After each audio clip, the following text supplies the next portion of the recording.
In the town of Azurville, residents know two things to be true. One, those who are born in Azurville die in Azurville. Two, those who die in Azurville stay in Azurville.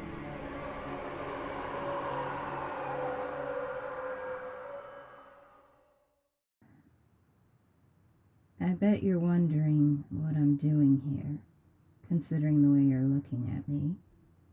I know you know me. My face has been all over the news as of late. So why am I here, turning myself in? I bet you want to know my story, right? Fine. Grab yourself a cup of coffee. This is going to be a long one. Despite what they may think of me, I didn't think my life growing up was all that bad. And don't get me wrong, I acknowledge that I was living in a shithole. But there's worse things than being broke. I only knew my real parents for a short time in my life. Then they got arrested. I don't even remember what for. Suddenly it was just me and my little sister. She was a baby when this happened, really, more than a year old, but still on diapers and not talking. I think she was born with a few years shaved off, if I'm being honest. The way she had been cared for in the womb. Anyway, she won't remember any of this, but we spent the first few days after our parents' arrest alone in that house. We watched TV. A lot. Hours and hours of that stupid soap opera, Dancing With. You already know. I couldn't tell time all that well, so we slept when we were tired and ate when we were hungry. I didn't want to go out to see the neighbors. I don't know why. I was afraid something was going to happen. Like we had to stay in that house in case Mommy or Daddy came back. That's what I kept telling my sister. Soon Mommy and Daddy will be back. I was maybe 5? I didn't know how to do anything. I could barely pour cereal into a bowl, and that was all we had to eat. That and a few cans I cut myself on trying to open. I think there might have been a sandwich in the fridge. I didn't know how to make a bottle either. I would pour water and a bit of formula into it, like I had seen my mom do. I didn't know how much to add or how little, but I remember giving the smallest amount I could. Figured I could make it last longer that way. She fought me about it, though. She was starving, and yet she had the nerve to refuse her bottle. And then she would scream, scream, scream. Besides that, I didn't know how to change my sister's diapers. She went a day and a half in the same one until she soiled herself so badly that it gave her a rash. And then she cried and cried. I made an attempt, although I look back and realized there were about a dozen things I had done wrong. Oh well, she lived, right? My favorite times were when she napped, gave me a moment's peace. But then I noticed the food was gone. Finally, I went across the street to the neighbors. I wanted to ask them for some baby formula, but when they opened the door, they looked at me as though I had grown 2 heads. I didn't understand it at the time, but looking back, I must have been a sight. A 5-year-old being malnourished and sleep-deprived for nearly a week. I told them about my sister, and the husband ran over while the wife brought me inside. She cooked me up some canned soup, and afterwards I had a bath and borrowed some of their kids' clothes. I noticed how the clothes had been folded neatly into the drawers as though they hadn't been worn for years. I asked what their kids were wearing, but that was when I noticed the little blue ghosts in the corner. They had sores around their mouths. My sister was brought over very quickly. They didn't have any formula, so they mashed up a banana and cooked a little rice. She still cried as they tried to feed her, but eventually her hunger won out and she ate. After that, she took the longest nap of her life. I wish that was the end of my story. I wish I could say that these 2 kind people adopted us and we grew up with their little ghost children and they had been what we had needed to forgive the world. But we both know that didn't happen. We lived with them for about a month or so. I can't quite remember, but that sounds right. They weren't rich, being from our town, but we ate every night and had beds to sleep in. My sister was having her needs met, which meant I could enjoy my time. The first day, I had explored the house, finding every door and window as a potential exit. I used to wait until everyone else was asleep at night, then walk around the hallways. I didn't have a flashlight, but I was scared that turning on the lights would wake everyone up. The dad was a smoker, and I knew that he left his lighter in the kitchen drawers. He always had one last puff after dinner before calling it a night, and he never noticed when I swiped it as long as it was back before morning. It wasn't a terribly big house, but it had many secrets. For example, the basement had a little crawl space behind the washer. The first night I had discovered it, I had left the lighter out at the end and made my way inside. I climbed all the way up and realized that there was another entrance which opened up into the living room closet. I became very excited by my little discovery. From then on, I would walk around during the night and find little treasures, things that would never be missed, a single earring, a broken charm, objects with history I knew nothing about, but there was something about how they were mine now which was intoxicating. How out of everyone in the world, it was me who found them. One man's trash was another man's treasure. And then one morning, the dad commented about how today's lighters never seemed to have enough fuel in them. I smiled to myself over breakfast, my sister sitting in a high chair and the little ghost children on the opposite ends of the table, watching me. What? They said nothing, even though their mouths hung as wide open as their wounds. I pointed at my own mouth. Do those itch? They shook their heads. You don't feel them anymore? Do you feel anything? They sat still for a few seconds, gazing at the floor, and I realized that they were genuinely thinking about it. But eventually they just shook their heads again. I began to scratch at the side of my cheek, a smile playing across my face. I bet it's nice not to itch anymore. I remember when I got the chicken pox, and boy howdy, how those burned. I suddenly got an idea. I leaned in closer to the ghost children. So you can't feel anything then, right? They held still again, but then nodded. I got up from my seat and motioned them to follow me into the kitchen. I reached into the drawer and pulled out the lighter. The dad already had his morning smoke, and I'm not sure where the mom was, but there we were, all huddled together in the kitchen with me holding the lighter. The ghost children had no reaction as I turned it on with ease. I held it out to them, the little flame burning high. Touch it. They did nothing. Oh, come on, you guys don't feel anything, right? It's not like it can hurt you. As I said this, I could feel the lighter becoming hotter in my hand. The morning was already heating up, and since the lighter had just been used, it was a lot warmer than when I used it at night. Still, the ghost children did nothing. I stepped in closer to them, practically holding the lighter under their noses. Do it! They shuddered at my words, and finally one of them, the tallest and who I assumed had been the oldest, held out his hand over the flame, reaching up past where his hand should have ended. The ghost child also made no reaction. I wondered what it would be like to feel absolutely nothing, to place your hand on fire and give it no reaction.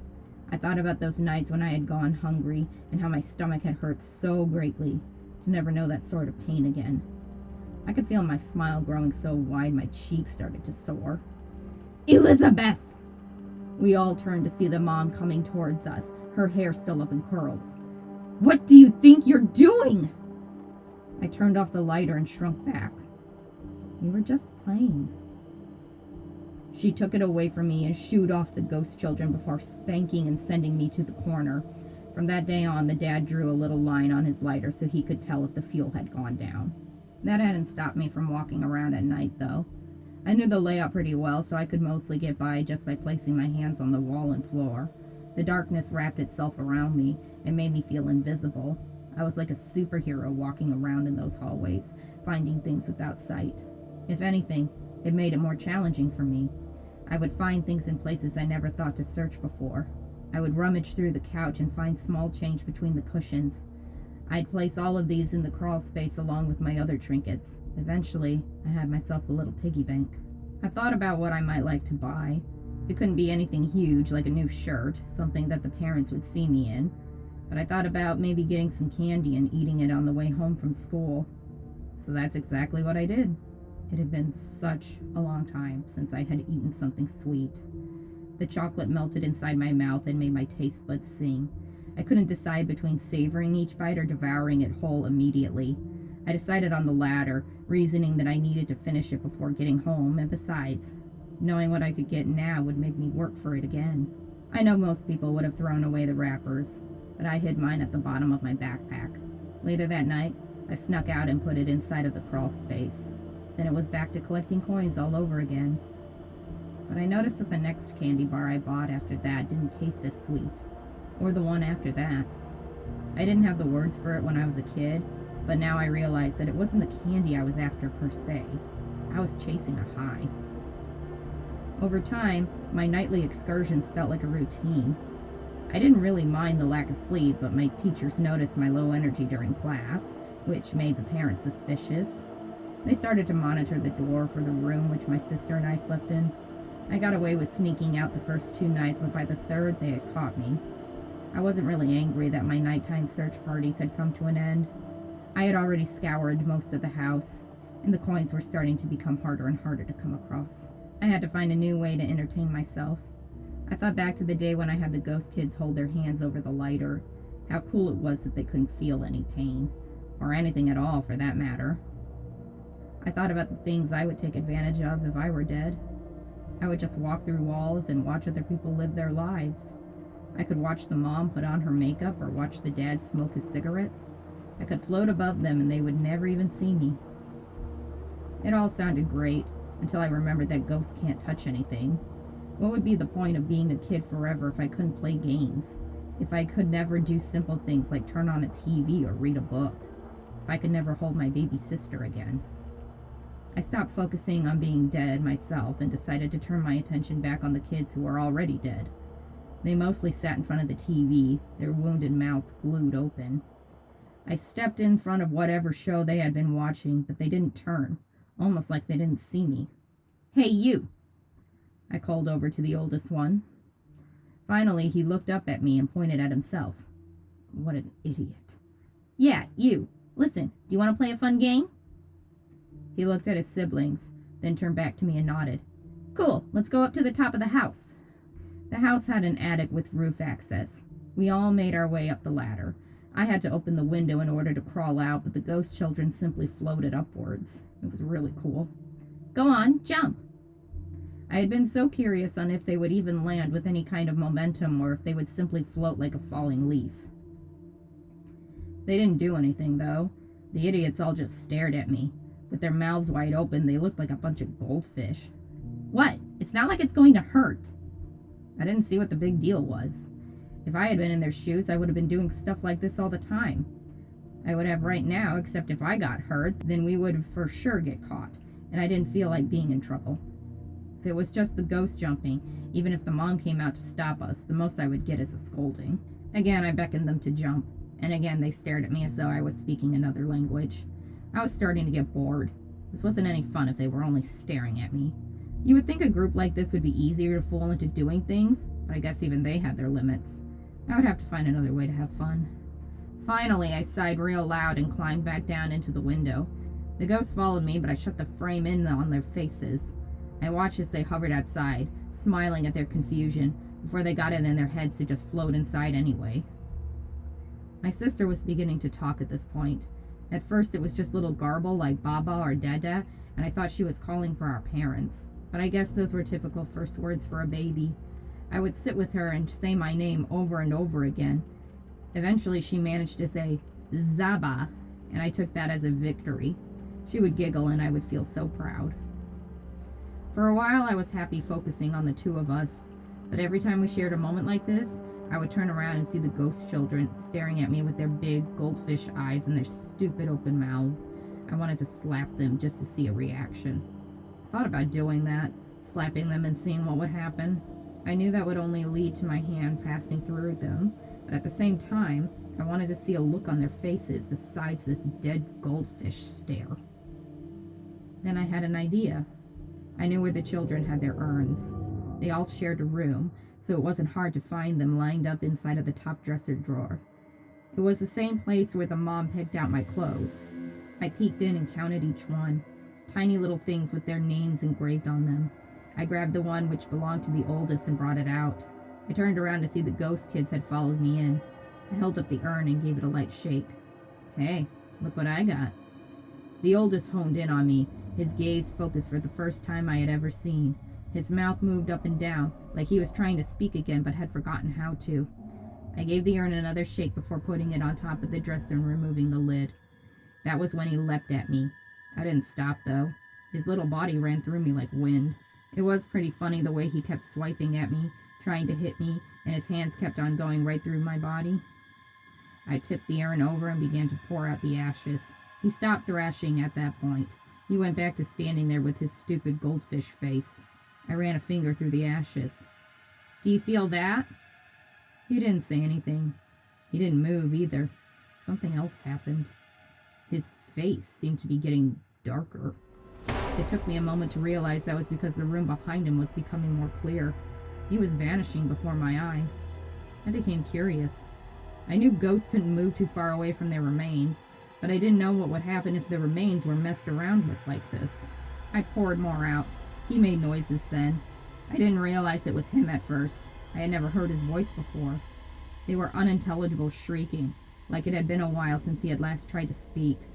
I moved around the ashes with my fingers and watched as he faded even more.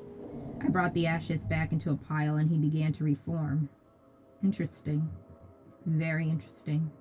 The rest of the children floated out of the room. They were probably scared, I told myself. I kept on playing with the ashes while he continued to try and yell at me. "What are you doing?" I startled, not because I was scared, but because the voice was so loud. I saw the mom, surrounded by the rest of her ghost children. She rushed at me and slapped my cheek hard. I got real angry right then, but I did nothing as she scooped the ashes back into the urn. She turned to the oldest and asked if he was okay. "He's fine. He's already dead." The mom turned her attention towards me. She stomped over and grabbed both of my shoulders, hard. All the while she was yelling, demanding to know what the hell was wrong with me and what did I think I was doing. I didn't see what the big deal was. I was right to say that the kid was dead. That night, when the dad got home, I could hear them having a long talk about me. The mom was crying, saying that she didn't know what to do and that she didn't feel safe in the house with me in it. I wasn't surprised when the next day, my sister and I were picked up and taken to some facility. That was when we discovered we had grandparents. I had never met them, and I guess my parents had never bothered to tell them about us. I didn't even know if they came from my mom's side or my dad's side. All I know is that they came and picked us up and took us back to their little apartment. I was wary about being in such a place. I was used to a house without any neighbors to share a wall with. On top of that, I could hear the ghosts inside, scratching and whispering away. Some of them were angry that we had moved into their house, as they said. There was one especially nasty ghost residing in the vent in our bedroom. I'd lie awake at night and listen as he told me how he was going to chop up my body and leave me inside the basement to rot, and that I was a stupid little girl. On and on, I was a stupid little girl. It annoyed me how little sleep I managed to get, but it really pissed me off whenever they woke up my sister. She was at that age where she was transitioning out of naps and trying to sleep through the night, but these noisy bastards would send her hollering around 2, 3 in the morning. My grandparents would always yell for her to shut up, but never came in to do anything. I would be the one getting out of bed and go and comfort her. Often, even though she had her own crib, she just slept in my bed so I could rock her back to sleep. I was exhausted all the time. My grandparents didn't work. They lived off of Social Security and whatever money they got from caring for us. I thought maybe they'd be willing to move out, maybe into our old house, since at this point I didn't know where my parents were and I didn't think they'd ever come back. This question made my grandma slap me. That's what I remember most about her, the slapping. She used her hands and words while my grandpa just sat there and pretended not to see anything as he took another sip of beer. I didn't know which one made me angrier. The first few years were hell, just because of the repetition of things. My grandparents never wanted to leave the apartment, so often it was up to me to carry my sister down the stairs so we could go to the park. I had grown a little older, and changing her diapers had become easier, but my grandparents barely went out to buy more, despite how we had added to their funds, so she still got a fair share of rashes. When she started walking, I decided that it was time for her to be potty trained. I also decided when to wean her off of the bottle. That one was harder. Formula wasn't cheap, but it was easier than cooking. School lunches helped with me, plus food pantries and public servings at parks during the summertime. These were good in a pinch, but they weren't as filling as the homemade meals we had at our previous house. I would wonder how they were doing, now that it was just the mom and the dad eating, their children's stupid goldfish faces staring blankly as they watched their parents eat. It made me so mad that they had given us up. Living with them hadn't been the greatest time, but compared to my grandparents, I realized that it had been the most stable in my life. I only had to play with my sister, not raise her. Most of all, I missed my secret stash in the crawl space. Those had been my things, my collection. Now it would sit there, forgotten, unless someone else came and discovered it, all because they had decided to throw us away, like our parents had. What had been so bad about us? I decided to pay them a visit. Not that they realized I was there, mind you, but I knew that house inside out. I knew when everyone went to bed and where they left the hideaway key. Even in the dark, I knew every inch. I wanted to go into the basement and check in on my crawl space, but that would have to come at a later time. It wouldn't be useful to me if I came here only to be immediately caught. I had to test the waters first. So instead, I went straight to the kitchen. They had a few fruits in the fridge, as well as some bread and covered dishes. I lifted up the tinfoil and let the aroma fill my nostrils. It was some type of chicken casserole, and it made my stomach growl. I grabbed it and ran. Sneaking out was even easier than getting in. I made it back home and opened the container. I took a handful and shoved it into my mouth. The fact that it wasn't heated up did impact the taste, but after everything I had gone through, it was the most delicious meal I ever had. I could feel it sink and land satisfyingly into my stomach as I swallowed. I thought I was being quiet, but all the commotion woke up my sister. She stood in her crib, and I walked over and handed her a piece. She didn't take it, but instead proceeded to eat it off of my palm. We kept going back and forth like that until it was gone. We smiled at each other as we licked off any remains from our hands and lips. It carried on like that for a while. I would sneak back out to our former house, sometimes before everyone went to bed, so I could listen in on their conversations. I had a spot right by the front kitchen window, which was concealed by a bush. It was too small a hiding place for an adult, but for a kid like me, it was perfect. The house had no AC, which meant that they often let the window open for a few hours, making it all the easier to hear them. The mom was becoming suspicious about the food. She kept on blaming the dad. He would insist that it wasn't him, but she didn't believe him. Who else would be stealing, because it certainly wasn't their dead children? When he suggested that maybe they needed to consider that someone was breaking in, she asked who would be going through all of that just to steal single cases of food and nothing else. I smiled whenever they had this argument, which was often. It always ended up with the dad going out back to smoke.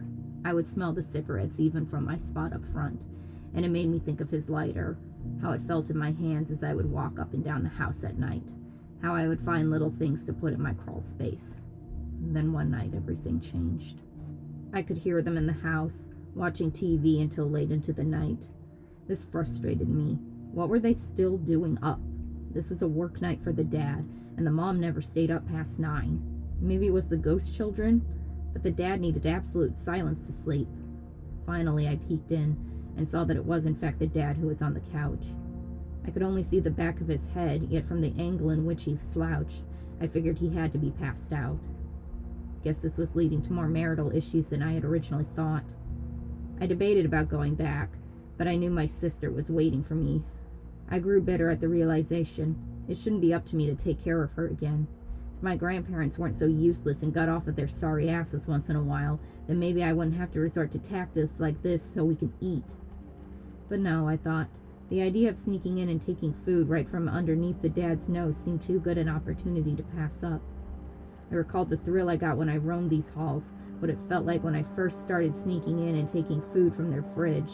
After a while, the joy these acts caused me always dulled down. So if the dad wanted to be out here while I attempted once more, then by all means, make it more fun for me. I opened the window inch by inch, letting seconds to minutes pass as I did. I was in no hurry. It was already late, so what would a few more hours do? Once, however, I hesitated too long and the window scraped against the pane. I heard the dad shuffle on the couch. He snorted and snored as I hunched back down under the window. I waited a long, long time before getting back up. Sure enough, he was nestled soundly by the time I was ready to open the window even more. Then once inside, I flung the fridge open and grabbed the first container I saw. I didn't even know what it was. I just grabbed it and prepared to run until I turned back to the window to face the oldest ghost child. He still had that stupid goldfish face, mouth wide open, but his eyes had changed. They weren't confused anymore. The eyebrows were furrowed and the lids were narrowed. He was focused in on me. I went to pass him, but something held me in place. It wasn't fear, not in a traditional sense. I knew this kid couldn't do anything to me, even if he wanted to, and he definitely wanted to. I found something about that to be interesting. I wanted to see what he would do next. Then he screamed. I don't mean that weird, garbled noise he made back when I was playing with his ashes. I mean, he started to shriek at the top of, I guess, his lungs. It was so loud that I covered my ears, one with my free hand and the other with my shoulder. I wanted to wave my hands at him, tell him to shut up, but it was like the screaming was reverberating into my skull. Before I knew it, I was being lifted into the air. So lost in the noise, I thought at first that somehow the ghost child had lifted me up, like you see in the movies. But the grip was solid, and it didn't take me long to realize that the dad had woken up and was currently trying to get the food container from me. He yelled for the mom to come back out, saying that Elizabeth was back. All the while the ghost child still screamed. I threw the food container, hoping the dad would be more concerned with that and let go of me. But he didn't even notice. He just used both hands to pick me up and demanded to know what I was doing here. The mom came out then, but her voice was so lost between all the other screaming. I genuinely thought my eardrums were going to burst. I wasn't scared, just angry. All I had wanted was some food. Couldn't they see that? Couldn't they understand that I was just trying to feed myself and my sister? We had lived with them. Didn't they know me? Why were they so mad? I couldn't understand what they were screaming about after a certain point. I just kept on wriggling and kicking in an attempt to free myself from his grip. Eventually, they shoved me in the closet. The coats prevented me from hitting the wall completely, but I still felt a sharp pain in my head. They slammed the door, and honestly, it was almost a relief not to hear how loud the screaming was anymore. It gave me time to reflect on what was happening. I was in trouble, clearly, and it was all because of that damn ghost child. He had been nothing but a liability to me since the beginning. He was the whole reason my sister and I were kicked out of this house in the first place. Why did we need ghosts around anyway? They didn't do anything useful. They just sat around and made you do things like turn on the TV or shut off the lights. They couldn't work. They couldn't cook. The younger ones couldn't even grow up. They were a waste of space and time. Meanwhile, me, a child who was still alive, was starving. I only took what they could afford to give, and they could indeed give away food. They had fed me and my sister before. They could do it now. Their ghost children don't need to eat. They don't need anything. Yet they still made themselves my problem. And now one of my main sources of food was being taken away. I had to starve because a ghost child didn't like me. I was going to be in trouble because a ghost child went through a temper tantrum. Where was the sense in that? Where was the justice? No. If they wanted to take something precious away from me, then I would take something precious away from them. I went deeper into the closet. The owners didn't know about the crawl space the way I did. I opened it up and popped inside. It was a snug fit. I was a little bigger than I had been the first time I moved in here, but I managed. I worked my way from the closet into the cellar, where I ran up to the stairs and went through the unlocked door. It took the mom and dad a moment to see me, but by then I had gotten a head start. I ran into the ghost children's room. They still all piled up into one, even though there was an extra room. I wondered if they had taken on more foster children, but that didn't concern me right now. I latched the door behind me, right as the dad was about to come in. I could hear him shouting and banging on the door. I went over to the dresser and pulled open the front drawer, inspecting the urns which I knew would be there. I didn't need to turn around to know the other ghost children were watching. I could hear them behind me, crying out like their brother had from earlier. Let them scream for their pitiful existence. Let them panic for once. I grabbed all of the urns in one swoop of my hands and ran them over to the window. I smashed the side of my arm into it and lifted it up. Such cheap materials.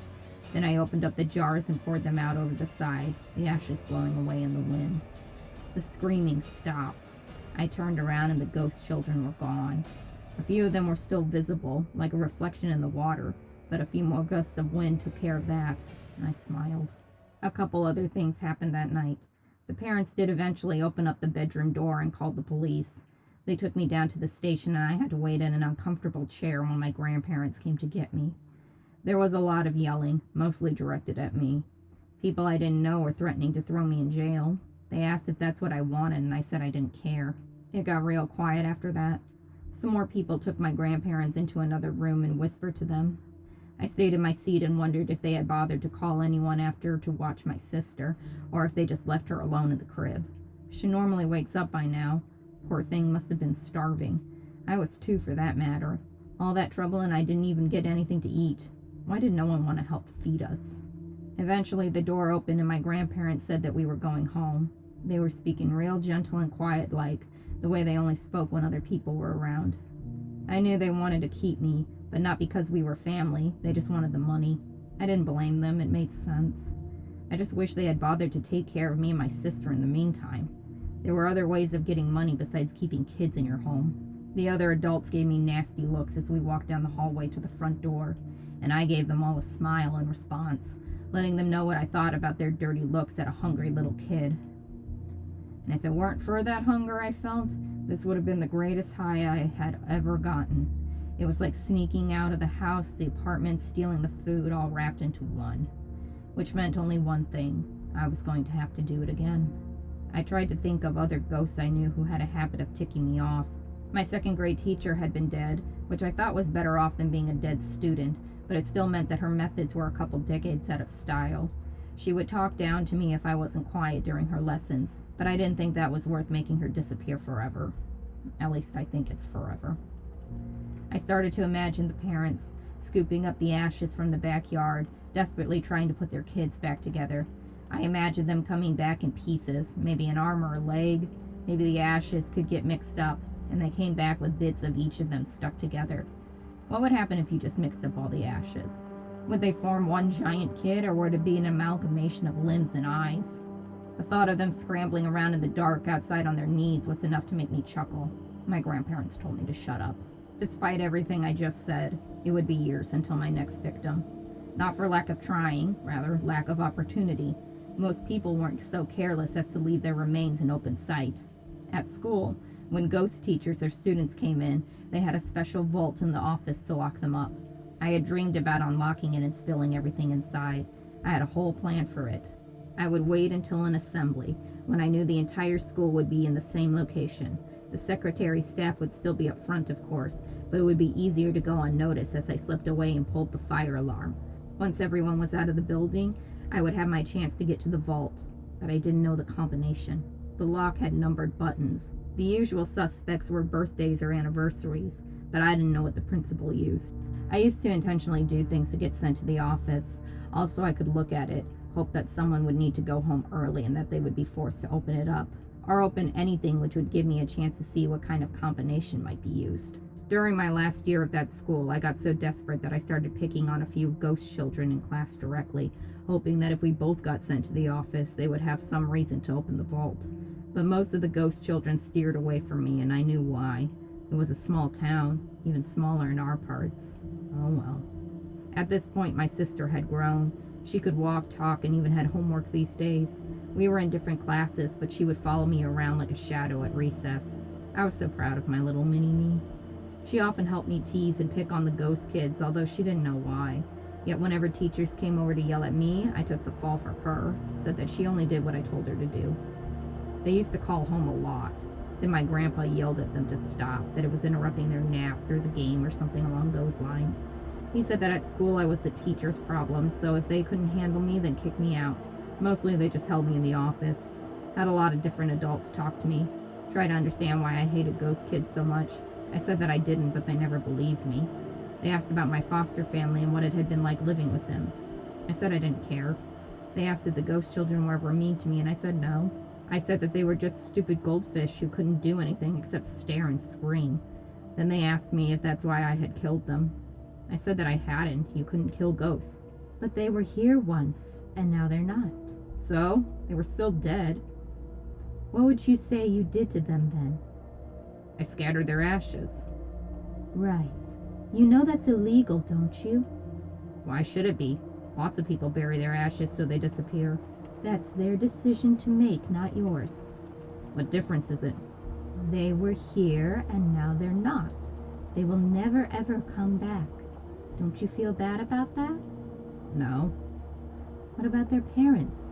Don't you think that they'll miss their children? They don't miss me and my sister, but they wouldn't have kicked us both out. It went back and forth like that for a while longer before I could see this person slouching their shoulders in defeat. They called for my grandparents to come and pick me up. They were real angry in the car ride home, and I'm not sure if that was because of what I had done or because they were being forced to leave their apartment again. I thought about how maybe after they were dead I could scatter their ashes and then just stay in the apartment without any more ghosts trying to torment me at night. They didn't bother me beyond interrupting my sleep, but they made my sister cry. And that was when it hit me, the ghosts in the apartment. I didn't know where their remains were, but they must have been somewhere on the property. It would be fun to have a little scavenger hunt. My grandparents continued to yell at me, but I wasn't listening. I waited around for everyone else to fall asleep, and that was when the first few ghosts started their nightly rituals. Stupid little girls. You're both such stupid little girls. I crawled out of bed and headed over to the vents. There was never any air conditioning or heat, but I did see the face of our assailant. There he was, some old man, blue and pale with pus coming out of his nose.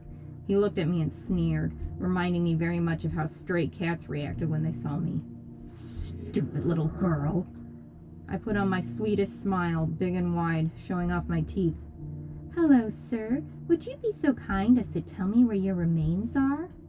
He got up on his hands and knees and began to crawl towards me, hollering, Stupid little girl! I got up away from the vent and waited as he passed right through me. I wondered how many times he had done this in the past, how often it had worked to frighten others. Everyone seemed a little afraid of ghosts, the same as they seemed a little afraid of me, even though we were both just people. I hadn't actually expected him to tell me where his remains were. I just wanted to see what he would do. I had noticed how transparent that ghost had been, more so than the other ghosts I had seen in my life, meaning he had been buried under this building and his remains were already decomposing. I had never been to the basement of this place before. The laundry room down there had been out for decades, and my grandparents made me go into town to clean our clothes. I wondered if the bottom floor had been concrete or if it had been left as dirt. I decided now was the perfect time to go and investigate. I put on my shoes and jacket, then grabbed a flashlight my grandparents had for blackouts, which was frequent in this building. I didn't sneak out as much as waltz right out the door. The useful thing about these noisy ghosts, they had trained my grandparents to be very heavy sleepers. I didn't even lock the door. We had nothing worth stealing, and I didn't have a key to get back in. This complex had no elevator, and we were on the 13th floor. I didn't mind. Walking down the stairs gave me an opportunity to listen in on what other people were up to. It was mostly quiet to my disappointment, but I still listened in on the drug dealers and sex workers, the usual. Finally, I made it into the lobby past the empty desk at the front. The footman was also a ghost, but he liked to get back to his room at night. He didn't actually do anything around the complex, yet no one ever made him leave altogether. Admittedly, having someone at the front desk every day made us feel almost fancy. He always let me ring the little bell whenever I came down to collect the mail. I walked past the empty space now and over to the door which led to the basement. The knob turned in my hand and I made my way down the steps. I took notice of how dark the floor was and concluded that my theory was right, that it was never cemented down here. I got my answer when my feet reached the dirted floor. Good. That would make all of this a little easier. I set down the flashlight and got onto my hands and knees, feeling around. The floor was uneven but flat enough, meaning I would have to dig. I scraped my fingernails against it. I didn't know how long it would be to take to find something, but that was all right with me. I was patient enough to come back down night after night, inch by inch, until I found what I was looking for. Lucky for me, I guess, I didn't need to. I thought they were roots at first, long and straight roots with little nubs at the end. I kept pulling down until I hit what I knew was a hand. It was so brittle and dry that it cracked in my grip. I smiled. This was going to be easy, almost as though it was meant to be. What were they doing, leaving remains behind like this, if not for me? If everyone else had forgotten about them, then why did they need to still be here? I pulled and pulled until it all came out of the ground and peered over the skeleton in the faint glow of the flashlight. I held it up, higher and higher still, before bringing it down and smashing it against the wall. It shattered upon impact, leaving nothing but the arm in my hands. I brought it over to the wall and continued to smash against it until the arm was nothing but dust. Then I went ahead with the rest of the body. It took a bit longer than expected and I was out of breath, but when the skull broke in half, I heard a resounding scream somewhere above me. And then nothing. I couldn't help but feel anticlimactic. It wasn't as much fun if I didn't see the ghosts themselves disappear. What a waste. What have you done? I recognized the voice immediately. I looked up and saw the ghost who resided inside my bedroom vents. Guess whoever remains these were didn't belong to him, but I found myself smiling at the prospects. I grabbed my flashlight and peered it around the floor, searching. Now that I had a decent-sized divot dug out, it was easier to see the other bones which lay beneath it. I reached down and pulled some more out. What are you doing? Stop it! I smirked and continued, grabbing and pulling and tossing until I pulled up a skull which made him shriek and howl deep into the night, and I knew I had found him. I raised the skull up high and brought it down against the wall. His shriek came out muffled, as though someone had hit the mute button on him. I kept going until the skull cracked in half. He grabbed at his head when I did this. "Do you feel that? Does it hurt when I do that?" I waited for his answer, but it never came, and I really wanted to know. Maybe one day I would get a ghost to tell me. In the meantime, I brought the skull up and down, smashing it against the wall until it cracked smaller and smaller. I looked up to see if he had disappeared, and to my amazement, he was still in one piece. I didn't understand. The skull was split several times over. How was he still whole? Maybe it was different for everyone. Maybe the first skull had already been so decomposed that it didn't take as much effort. I picked up a handful of skull pieces and took them up the stairs. The ghost vaguely acknowledged my movement, but he did little to protest. He just kept his hands on his head. I ran to the front door and opened it, then threw the pieces out into the yard. I heard the shrieking behind me. I ran out into the yard and threw one even further. "Stop! Please!" The words were so quiet that if it had not been the dead of night, I would never have heard them. I turned to see the ghost, now barely a whisper of what he used to be, and I smiled. I ran out even further and threw another piece. Then I went across the street and threw another. I went down the block for the next. I even found a sewer drain and threw one into there. I could hear the ghost behind me, urging me on and on to stop. All the while, his voice was becoming softer and softer. I went around town until eventually I had only one piece left. There was a group of homeless men standing around a trash can with a fire coming out of it. They looked at me with vague interest, but went back to the flames soon enough. The ghost had become so faded at that point, I don't think they had even noticed him. I went right up and tossed that last bit of skull into the fire. I don't know if bones are super flammable, but when I turned around, I watched as the ghost faded away into the stars. And then I went back home. No one ever found out what I had gotten up to that night. Not even as years passed, and one by one the ghosts of the apartment slowly began to disappear. There were whispers around. Even my grandparents began to wonder what was going on, but no one ever turned their eyes towards me, despite my past. I guess I decided that the idea of a girl going up and down the apartment looking for remains and dumping them around town in the dead of night was too crazy a theory. I almost wished that they would catch me. A part of me wanted them to understand my power. It wasn't much worth breaking the law if people didn't know you were doing it. I think that was why I started breaking into cars and houses. I got busted for both pretty quickly, and the cops didn't find me as cute as they did when I was a kid. So I got sent to juvie. A lot. It didn't bother me. It was a roof and food and a spot away from my grandparents. But it also took me away from my sister. She was the only one who knew. She asked me why I did this and what I was hoping to get out of it, and I told her that I didn't really know. But it was nice not to have ghosts whispering out to us at night anymore, right? I started to worry about my sister, and I don't worry much. She wasn't like me. She felt things like fear or embarrassment. But as she got older, I noticed that she didn't have any friends. During the weekends, she would sit at home and mostly watch television. Her grades were never particularly good. She started sneaking out, too. With who, I don't know. My least favorite habit she had developed was when she would go down to this bar and watch a dude sing and play his guitar. I get what a crush is, but she was so methodical in how she would visit every single week just to watch this guy. I didn't get the appeal. He wasn't particularly skilled, and he wasn't even cute. I asked her what she wanted out of her future, and she said she didn't know. She said she wanted to go to concerts or see movies, and I asked her, what about work? What about it? Like, what do you want to do for a career? I don't know. Strippers make pretty decent money. The porn studio downtown, or maybe I could do something in the real studio. I don't mean like acting or nothing. I just mean like as an assistant. Is that all you want out of life? Here was when she would give me a real dirty look and ask in a low voice, "And so what if I do?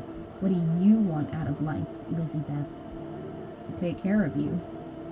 I could understand her not knowing what to do for a career, and I told myself that she was young and could still grow out of it. But a part of me could see that she had just no purpose in life. Maybe that was my fault. She had been my whole world since she was born, but there was no reason for that dedication to be reciprocated. What did she have that was all her own? I didn't know what to do. How could I help my sister fit in when I barely did? I watched as she fell from one group to the next, each one more extreme than the last. First, it was vegetarians, which I thought was superfluous considering our crappy diets. Then it was some sort of activist group, Save the Whales or some crap like that.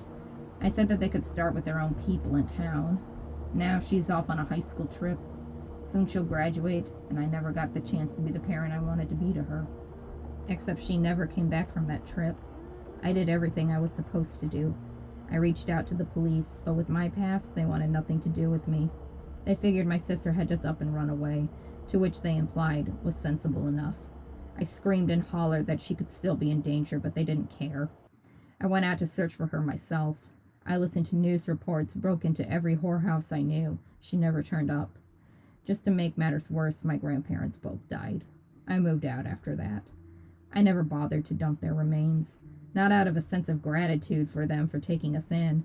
I felt no love or loyalty to these people. I just wanted them to spend an eternity in solitude, knowing that their grandchildren were out there and wanted nothing to do with them. I think that makes us even. It did mean that I had to go out and get a job, though.